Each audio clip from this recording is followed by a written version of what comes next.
quick video on the roasting process. So these are green coffee beans, but before they get dried, they're basically the pit of a cherry, and this is what it looks like. But then they get taken out and dried and then sent overseas usually, and then we roast them. I have a drum roaster like this. It tumbles them in there. Roasting process probably takes about 8 minutes for a half pound, sometimes up to 10 minutes, and it's up to 400 degrees maybe, depending on what you're roasting.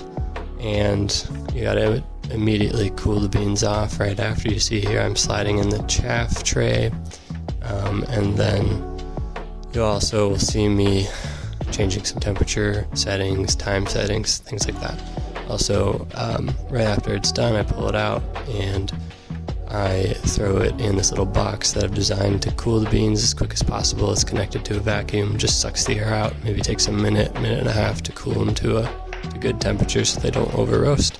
Also see you gotta shake the chaff out that gets removed during the roasting process. Just little flaky things. And we know the roast is done when this popping sound occurs, or a crack. There's 2 cracks. For the lighter roasts, we stop it around the first crack and it gets to this lighter brown color. When you see the really dark black oily beans, those are dark roasts, and in my opinion, don't taste good. Too dark. I always keep it lighter to keep that more fruity or nutty taste. So here's the 2 beans I roasted side by side. There's a slight difference between the 2, but I always roast them pretty light.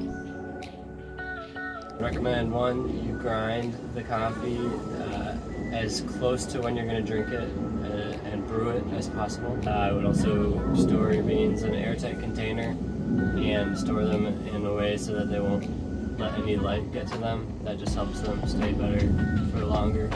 I put them in these bags that are almost airtight but not quite, because they let the CO2 escape right after roasting.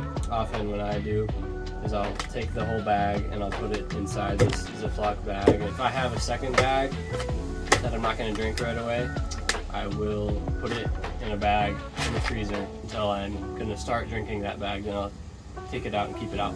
My tap water doesn't work.